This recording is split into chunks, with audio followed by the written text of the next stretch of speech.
I'm Ashton Cumpson, and I use he, him pronouns. Hi, I'm Oliver Bullington McGuire, and I use he, him pronouns. My name is Sophia, and I use she, her pronouns. So we are from AMPLIFY, Advocacy, Mentorship, Partnership, Leadership, and Inclusivity for Youth, which is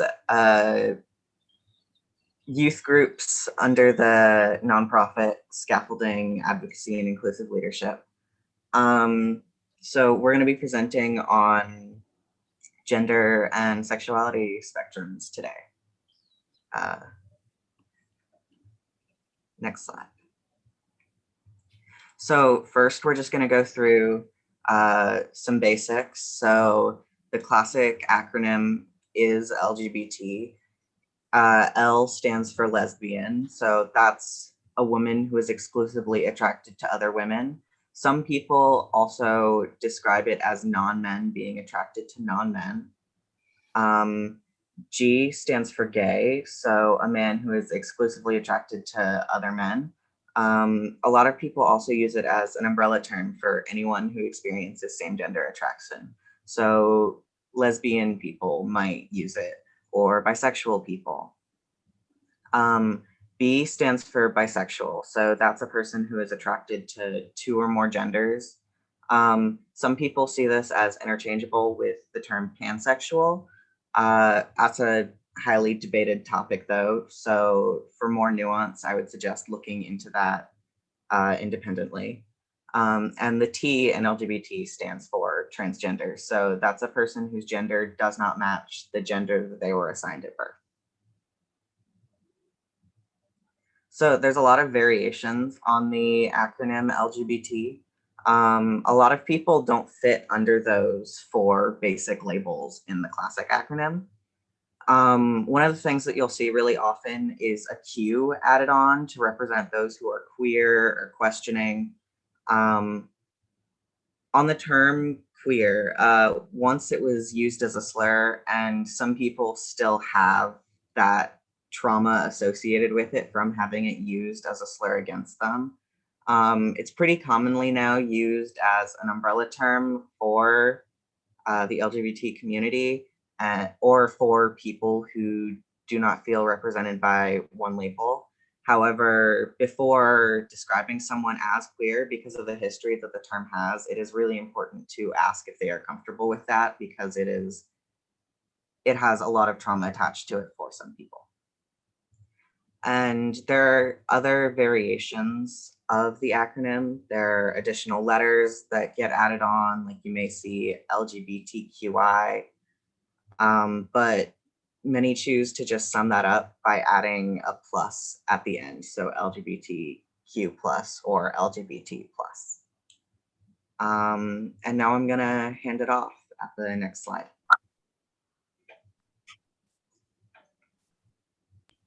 All right, now I'm going to introduce the human umbrella.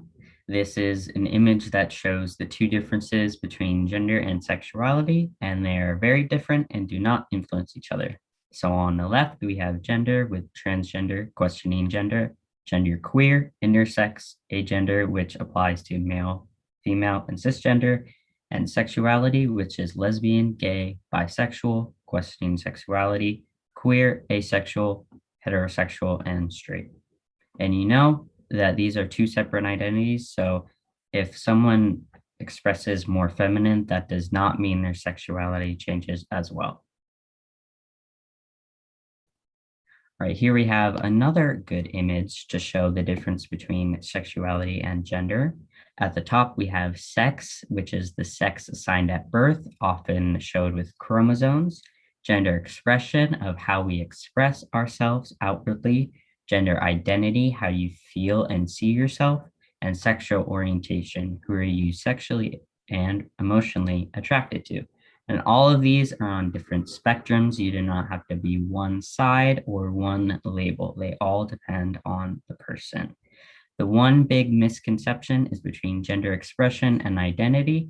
Expression is how you express yourself outwardly, typically with clothing, and identity is how you feel within yourself.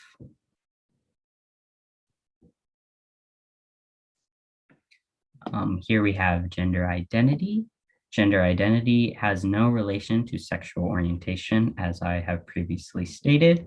Person's gender, which may or may not correspond with their birth sex. So we have the different labels: cisgender, sex you were assigned at birth matches the gender you feel you are. So someone who was born biologically male and identifies biologically male.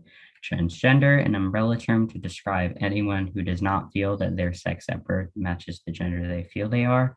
And below that, we have non-binary, someone whose gender does not fit into the gender binary, which is male or female.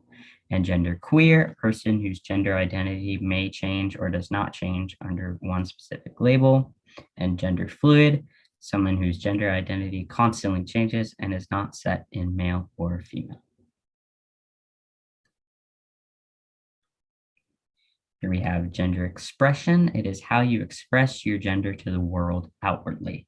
It is not necessarily related to gender identity. Some people change their gender expression based on the environment they're born in or with. So if you do not feel comfortable in a certain environment, you may change how you express yourself to fit more in the standard. So they are determined by the individual as well. It is all about how you feel, not how someone else around you feels. This means you can be non-binary and have more feminine or masculine style. The way you cut your hair or clothes you wear has no effect on your gender identity. You decide what pronouns you want and how you want to dress. Okay, so now we're going to get into kind of what sexual orientation is. So sexual orientation is a person's sexual identity in relation to their gender and the gender to which they are attracted to. So put much more simply, it is the gender you like romantically and or sexually. So some common examples would be heterosexuals who experience opposite gender attraction, a homosexual would experience same gender attraction, bisexuals experience both or all gender attraction, pansexuals experience all gender attraction, asexuals experience, hard time hearing me, oh no. Asexuals experience no sexual attraction, and then there are polyamorous people, which is just multiple partners, and this can be seen either as a sexual identity or just a way of dating. And there are many more identities out there that are constantly being recognized as well, especially by youth. So this is not like an all-encompassing list by any means. And another thing to note is that this can be romantic or sexual attraction, as some people like asexuals do not experience sexual attraction. So the attraction they would experience would be romantic attraction. And so the way that people identify may change over time. So for example, if you're not safe to explore your identity in your youth, what you identify as may change as you grow older. Lack of role models for what queer relationships could look like can hinder some people. Just queer people in general, not having good role models of them can also hinder that development. But gender and sexuality and gender are spectrums, so we can move around on them. There's no binary that we need to conform to. And also something to note is that hormone changes during transitions can also cause changes in sexual and romantic attractions.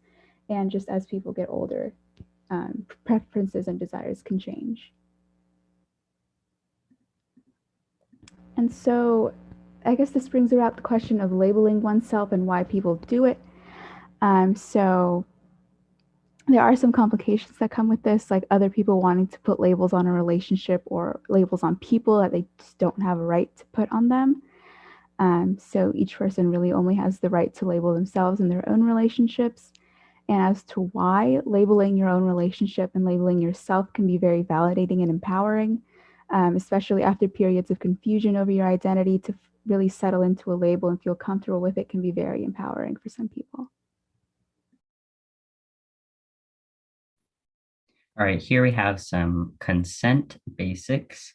These are means to respect people's identities and boundaries. So consent starts at the beginning of a relationship and must be continual, even if it's the same thing, because you want to express that you still feel that way. And it can change over time, not just for a sexual encounter. Communication can be nonverbal and verbal. Consent can be retracted at any time. It is not set in stone and depends on how you feel. In a polyamorous relationship, it cannot exist without consent of all the parties. Here we have some good standards for healthy relationships with our basis of communication. Open communication needs to happen to create healthy relationships, including expectations of how it will be open. Here we have boundaries. Each individual has the right to set boundaries and have their partner or partners respect them. They are negotiable and non-negotiable. It is how you feel. And if you need to change it to go to another partner's standard, it might not be as healthy. Here we have transparency, the ability to be open and honest with your partner or partners about your thoughts and feelings. And it is important for maintaining a healthy relationship. When in an open relationship, it's especially important to be transparent. And lastly, we have respect, honor your partner's boundaries. I'm going to pass it on. Okay, so some influences that I guess are specifically for LGBTQIA relationships. So familial influence is something that can really, I guess, affect a relationship. So a couple's or partnership's relationship with their parents can be wildly different or present a major obstacle in LGBTQ relationships. It can be, it can be families who, Mike again, geez, I'm sorry guys. It can be families who fully support and accept the relationship, in which case it wouldn't really be an obstacle, but then there could be families who pressure the couple to end the relationship, or there could be the obstacle of one of the partners not being out to their family, and that can cause a lot of problems within a relationship. Something else that can influence LGBTQ relationships are unsafe or limiting environments. So feeling unsafe in your home life during youth can be pretty stifling for anyone who's like questioning their sexuality or their gender expression. So knowing that your family will be unsupportive can really lead to individuals just not exploring this part of their identity, and that can lead to a lot of negative emotions within a youth, just because they, somewhere in the back of their mind, they know that they have these feelings and these thoughts, but they can't really do anything about it. That can build up a lot of just negative feelings, anger, resentment, and such. And I guess a bit similar, having a smaller dating pool can also pressure some youth into relationships, since there's a fear of not really finding another partner or not being able to experience, these typical high school relationship type things, can pressure some youth into relationships. And there's also a bit of an assumption that LGBTQ relationships are not as committed as heterosexual relationships, which can put some strain on a relationship as well. And then along the same lines of obstacles within LGBTQ relationships, there becomes a complication with labels. So there's societal labeling, like if you've ever heard the term gal pals, that can be really frustrating, as it shows kind of a passive lack of acceptance that seems to be almost socially acceptable at this point. And then there's also assumptions about platonic relationships between LGBTQ friends, which can also put some strain on those relationships. And then another issue, I guess, internally or just within a relationship is how to define a relationship as a lesbian relationship or a straight relationship. Like, for example, if a lesbian woman and a bisexual woman were dating, would that be defined as a lesbian relationship? Or if a woman and a gender nonconforming person are in a relationship, how would that be labeled? That can cause some confusion within a relationship. The people, the dynamic can change, stuff like that. And then navigating labels also becomes more complicated when one or more of the partners comes out as trans, as that can cause some confusion and just some strain in the relationship as well. So now I'm going to go a little bit more in detail onto dynamics that specifically affect trans youth. So one thing that is a big strain on a lot of trans youth and relationships is uncertainty when to disclose that you're trans to a partner. So this could present itself either as being in a relationship for a period of time and then realizing you're trans and not knowing whether to tell your partner at that point or how to do it, or when getting into a new relationship, when to let your partner know that you are trans, like figuring out whether to tell them immediately or maybe after a couple dates. That's something that really affects a lot of trans youth. Another thing is this concept of being T for T, which stands for like trans for trans. A lot of trans people will only date other trans people. So that's what T for T is. It's very common. There's a bunch of reasons for it, including safety. Dating cisgender people for a lot of trans people can be legitimately dangerous. And there's also shared experiences that only other trans people can relate to. And there's a bunch of other reasons that vary from person to person. Another thing is that there are some trans youth that are pressured to stay in the closet to keep their romantic relationships. Like, if you come out, your partner will leave you. So people are pressured to stay in the closet, or their partner not respecting their gender identity when they do come out. So if someone came out to their partner as non-binary, if their partner may not leave, but they may be like, okay, I see that you came out, but you will always be my girlfriend.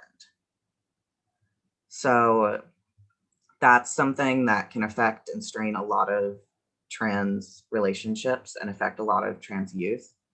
And finally, on this slide, a lot of trans youth will face violence from other members of the LGBT community, specifically people who are not the T.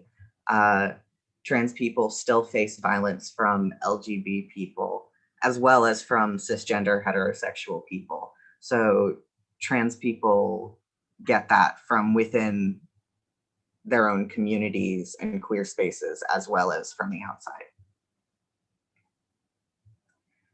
So a little more broadly, there are a lot of dynamics that affect LGBT youth. So there's not a lot of safe spaces for young queer people to meet other queer people. So especially as young queer people start getting older but aren't quite of age, young queer people will go and enter adult queer spaces, which can have strong sexual content that might not be appropriate for those young people. Like, a lot of adult queer spaces have strong ties with kink spaces. And for some young queer people, that might not be the space that they want to be in, but there's nowhere else that they can go to meet queer people because of a lack of space. A lot of people will have this pressure to have sex to validate their sexuality or their gender identity. This can go either way. Like, someone could feel that they're not gay enough, so they go and have sex with someone of the same gender, or they may be wanting to prove that they are straight even if they are in the closet. So they may go and have sex with people to prove that they are a sexuality that they are not. Something that is a very large issue is there is a lot of sexual exploitation of LGBT youth. One of the risk factors for like sexual assault, sex trafficking, all of that, is just being an LGBT youth puts you at risk. Young gay people are especially susceptible to grooming from older people because of a lot of different factors. So something that is present in a lot of MLM, which stands for Men Loving Men spaces, is there's a lot of relationships with large age gaps. So like an 18-year-old and a 45-year-old, or like unequal power structures within that relationship. And just to be clear, this isn't the pedophilia stereotype of gay men. There's simply some relationships with unhealthy power dynamics, even within consensual relationships. And not all age gap relationships are necessarily going to be a unhealthy power dynamic, but it is present, and with the increased commonality within these spaces of large age gap relationships. It's just something that happens. And now for this last one, I'm going to hand it off to Sophia. Yeah, another dynamic that affects specifically lesbian youth is compet. So compet is short for compulsory heterosexuality. And this is essentially kind of a byproduct of the heteronormative society that we're all raised in.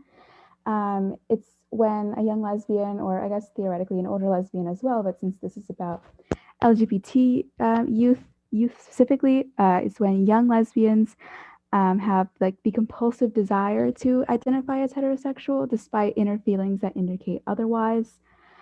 So, for example, just a young girl who will, keep thinking that she must be attracted to men for any number of reasons, like an unattainable celebrity is something that a lot of young women will latch on to, like, oh, I like this very non threatening, unattainable male figure in entertainment. This must mean that I'm a heterosexual. That sort of feeling, even though there's no real feeling there. It's just this desire, this compulsory need to identify as heterosexual despite inner feelings that might suggest otherwise.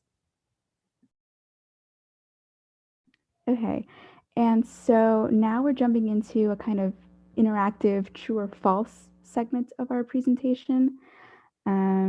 There should be a way for you to click yes or no. I think if you click on reactions, there's a yes or no button that you can use to indicate true or false. Obviously, yes would be true and no would be false.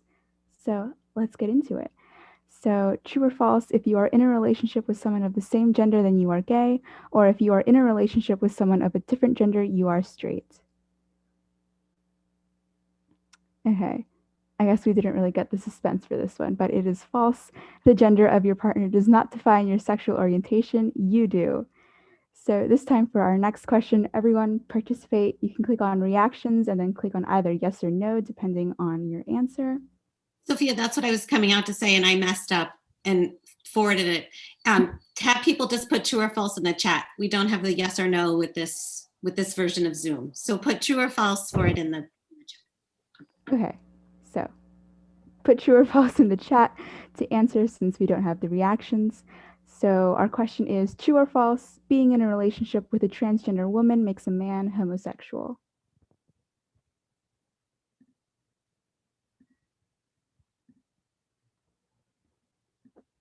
Okay. The chat is favoring false, and it is false. Someone's sexual orientation is not dependent on the sex their partner was assigned at birth.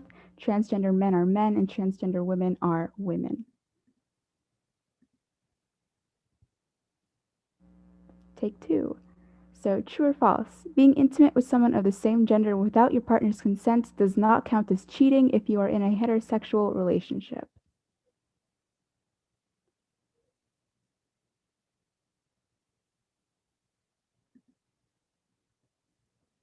Lots of falses. I don't think that's a word. Anyways, let's see the answer, and it is false. So if you are not following your relationship agreement with your partner or your partners, then no matter the gender of the person you are intimate with, it is cheating.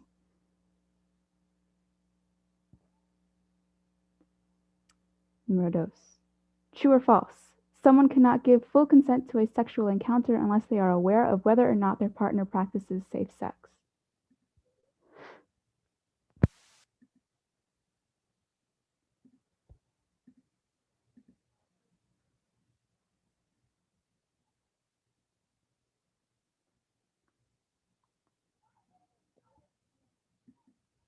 The chat is favoring true. And it is true. Full consent involves knowing whether or not your partner practices safe sex, both with you and other people. Get tested. Yeah. And I will continue the true or false. True or false, if someone is asexual and has a partner, they are in a real relationship. Again, you can type in the chat.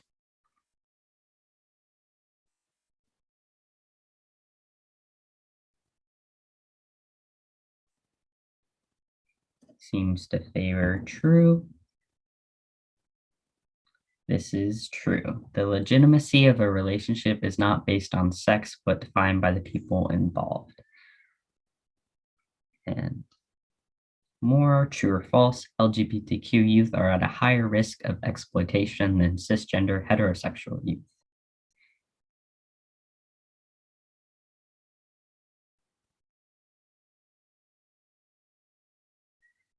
The chat again says true.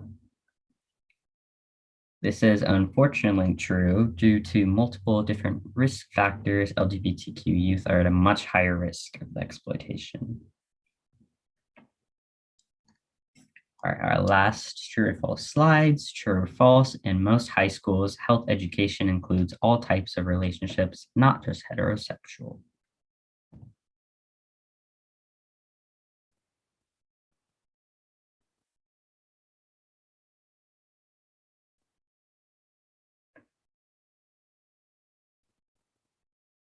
The chat says false. This is false. Health programming and sex education in high schools focuses on heterosexual relationships, and they are heteronormative. So if I wanted to be educated on LGBTQ sex education, I would not know based off of high school. I would have to research myself, which is kind of sad. Lastly, true or false, once you come out, your sexual and gender identity will not change.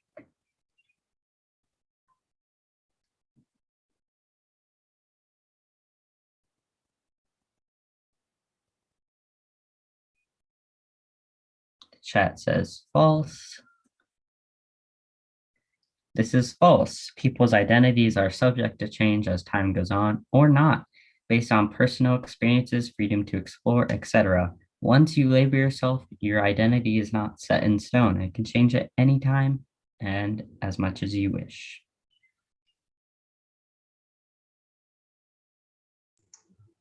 So wrapping up the main portion of our presentation, I just want to go over a little bit about AMPLIFY. So once again, it stands for Advocacy, Mentorship, Partnership, Leadership, and Inclusivity for Youth. AMPLIFY is for youth ages 11 to 22, and it's focused on LGBT issues. If you're interested in being a part of AMPLIFY, you can contact us at scaffoldingamplify@gmail.com. That email is on the screen, and there is a link for a interest form that someone should be pasting in the chat.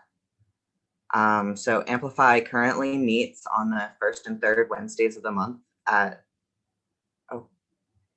5 p.m. Eastern Standard Time. So additional AMPLIFY groups will be forming as more youth join, so there's no limit to how many people can join. If you know anyone who would be interested, please pass along the information to them. AMPLIFY meets virtually, and even after the pandemic is over, we will always continue to welcome people who want to come to meetings virtually. So no matter where you live, people can still come and join AMPLIFY. And once again, here is the interest form link, which I will get and I will paste into chat.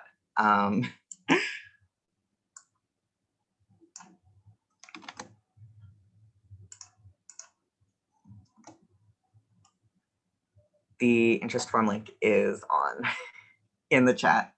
So May 17th will be when our site, scaffoldingyouth.org, will be put up for the public. So once it is up, feel free to come see everything that's available on the site.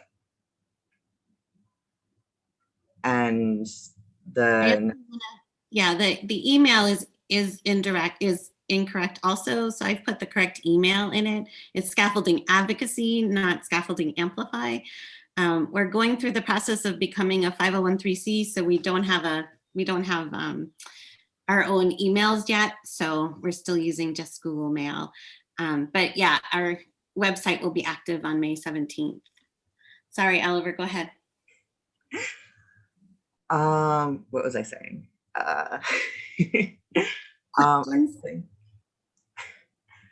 I think I was gonna, at the next slide, the last one. These are just some resources. Yeah, so that's the end of what we have, but now I think we have a bit of time to take, here's the references for the presentation.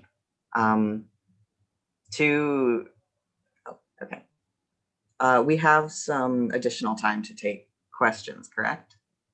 Yes. Okay. So now we have a period where we can take any questions that you have. Feel free to drop them in the chat. And Or we unmute will, yourself and ask. yeah.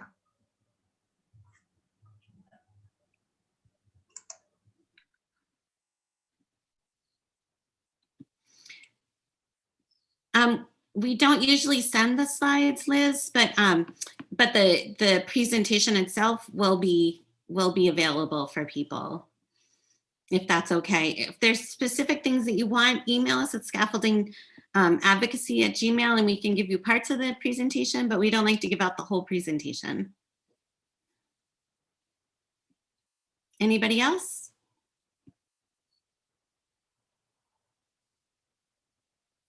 The one thing I do want to add is when Ashton was saying that he'd have to go and do his own research because he wasn't going to hear what he needs to in his high school class about health ed. The other thing too is that that's really dangerous for a lot of youth. If they're relying on what they're finding on the internet, a lot of times it's not safe practices, or it's practices that are hurtful, or they learn things that are really not true. So it's really important that we have better health education for all.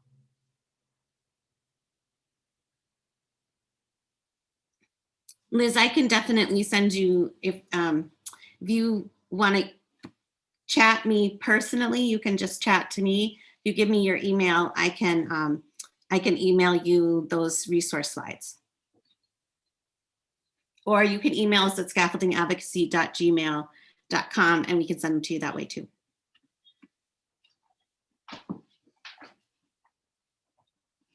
Anybody else? Do you guys want to talk about just kind of who you guys are a little bit more, or what we've also done in Amplify that makes Amplify pretty unique compared to other youth groups?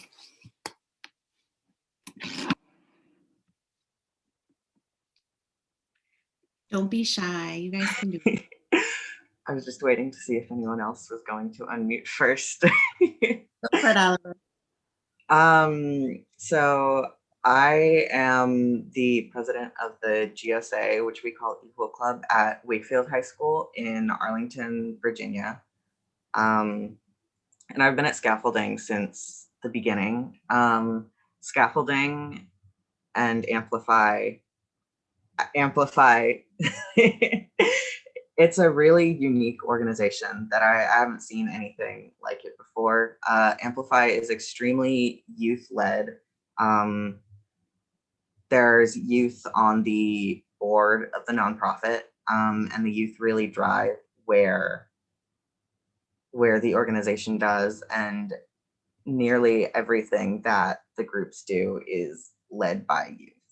And it gives very good leadership opportunities and chances to build skills for young people. And it's just overall great. Hi, I'm Ashton. I have been on the youth group since last year, not the true beginning, but since last year. As an organization is very helpful, and I have learned a lot. Even just listening to the youth talk, everyone's so intelligent, and I have learned a lot about LGBTQ spaces, and even just having a voice that explains a lot and could be good for your future and even a career. So thank you. I'm Sophia. I'm the president of the GSA at Washington Liberty High School up in Arlington, Virginia. And I guess to kind of just parrot everyone else right now, I think Amplify and Scaffolding are a really unique organization just because it is very youth-led, and there's just a lot of support for youth, which I think is like the most important thing that like young people can have, like not even just LGBT youth, just youth in general. Having support is like the most important thing, I think, as we're growing up. So I really do like that it's all very youth-led and we can dictate what we do and like how we do it. That's very powerful, I think, for us to have. And yeah, even though it's youth-led, though, the adults are also just very amazing. Just excellent role models for us, I think. So shout out to Julie.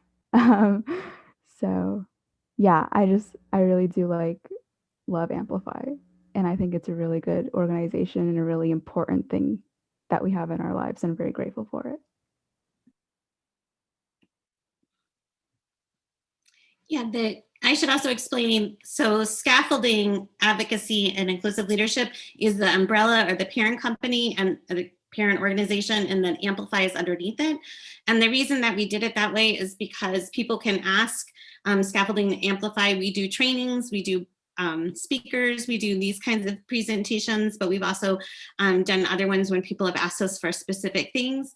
But we do that to kind of give us more of a professional look. But the Amplify underneath, the youth are really the ones who are powering everything. The youth basically have totally done this presentation, developed it on their own, and they, as you can see, they gave it really nicely on their own. But really, Amplify is really using leadership and advocacy skills to help youth do these projects. And it really is youth-led in that they tell us what projects they want to do, or we might suggest something and they say, no, we're not going to do it, or they say, yeah, sounds great. And do it. And in fact, they've been an integral part of creating the nonprofit. So we started meeting about a year ago, or a year and a half ago almost now, as a youth group. We kind of hopped around for a while trying to find a home, and we finally just said we need to create our own home. So hence why we just incorporated in January and did our 501(c) in February. So we're still waiting for that piece. So if you have trainings, if you'd like us to come and talk, if you have something that has to do with gender minority or sexual minority youth, that's where we're here. And we try and use gender really marginalized and sexually marginalized communities, because that really is more encompassing. And so since we've just begun, our website will be up as of May 17th, which is International Homophobia, Transphobia, and Biphobia Day. So we figured it's a great way for us to celebrate. And we'll also be on Instagram. And in fact, our Facebook page is already open, Scaffolding Youth. So if you have any questions or anything, let us know. Those are the things we like to do.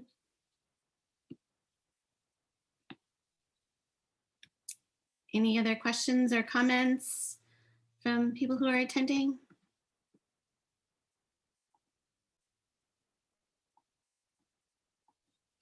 We hope we've answered all your questions. I think this is a really great presentation that we go into trans a lot more than a lot of others, and all the situations around dating, which a lot of people don't always think about, and for LGB students also, and youth, and even adults. So, and yeah, and we're, if you ever have a question or anything, feel free to reach out. And we are based in Virginia, but we have youth throughout the states, and we also have youth internationally in Costa Rica. So, and we will have some in Canada, because we have students going to Canada for school next year. So, yes. So it's pretty exciting. And we have all different types of representation of youth, and also backgrounds.